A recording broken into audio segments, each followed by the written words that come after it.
broccoli with a little nature seasoning and a little garlic salt. And because we're making two loaves, 2 tiers of broccoli. Continuing on, we have our ingredients. We have lean ground beef. That's about 1.5 pounds. That's more than 1.5 pounds because, as Taylor knows, we shop at Costco. For our seasoning, we'll have a little nature seasoning, a little perfect pinch steak seasoning. We'll need cream of broccoli soup, an egg, Philadelphia cream cheese. If you're health conscious, you get 1/3 less fat. Or if you like Kim, go for the real stuff. A little bit of flour, some provolone to finish, along with our pie shells, and of course the broccoli is steaming. We're doing a double decker because we are making 2 recipes. Continuing on, we are cooking our ground beef, breaking it up into little parts. And we'll keep it over medium-low heat until almost entirely down. It doesn't have to be 100% down, but mostly done.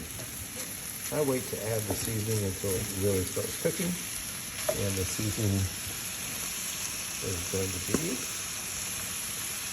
a little perfect pinch steak seasoning.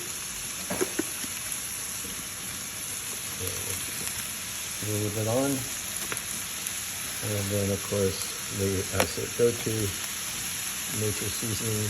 Make sure you open up the right side. It's got holes in it and not the pour spout. So I'll over that, and we shall continue. All right, so the meat is almost done. We got a little bit of pink left in it.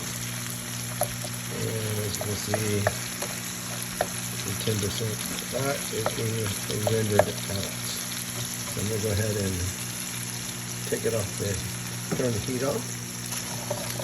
I'm going to put a slight slope on the pan and pull the beef up to one side.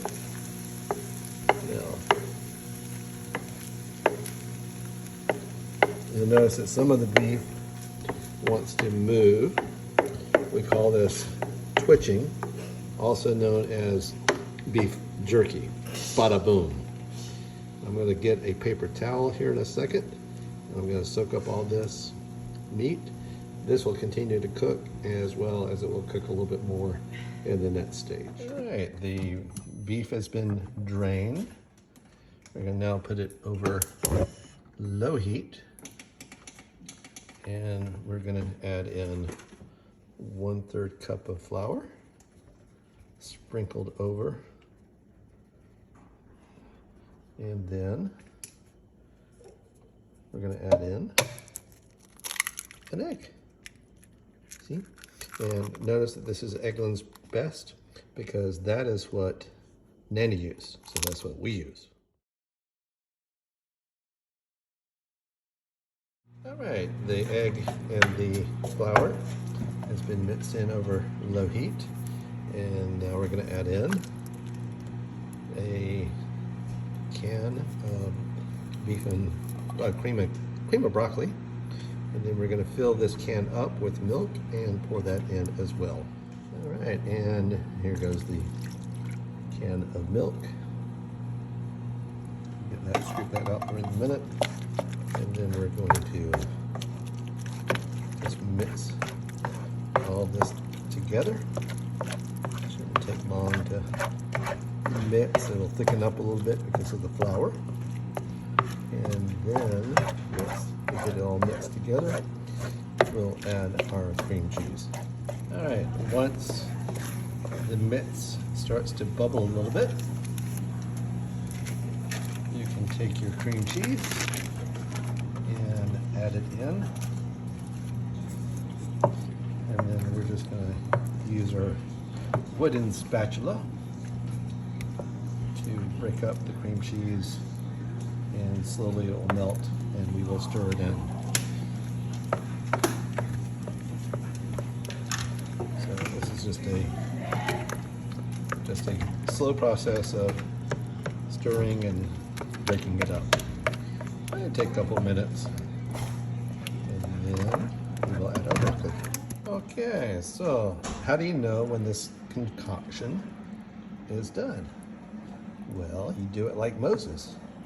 You part it, and if it stays apart, you know that it's done. I mean, it'll eventually rub back together, but you see how it just doesn't want to come together. If you tried this a few minutes ago, it would just run right back together with no separation. Okay, so now it's time for knock knock. Who's there? Brock Brock. Brock Brock who? Broccoli, I'm here for dinner. And we add the broccoli into it. And mix this up until it's incorporated. Since we already steamed it, it's soft. You can use your wooden spatula to break up the florets to your personal taste and desire. And once this is done, we are going to season it once more time with the broccoli seasoning and nature seasoning. Normally after this, we would add it to our pie mixture, cover it with non-smoked provolone cheese, and bake it at 350 for 45 minutes. We're not doing that today because we are going to freeze the guts so we can make our pies or our ramekins later.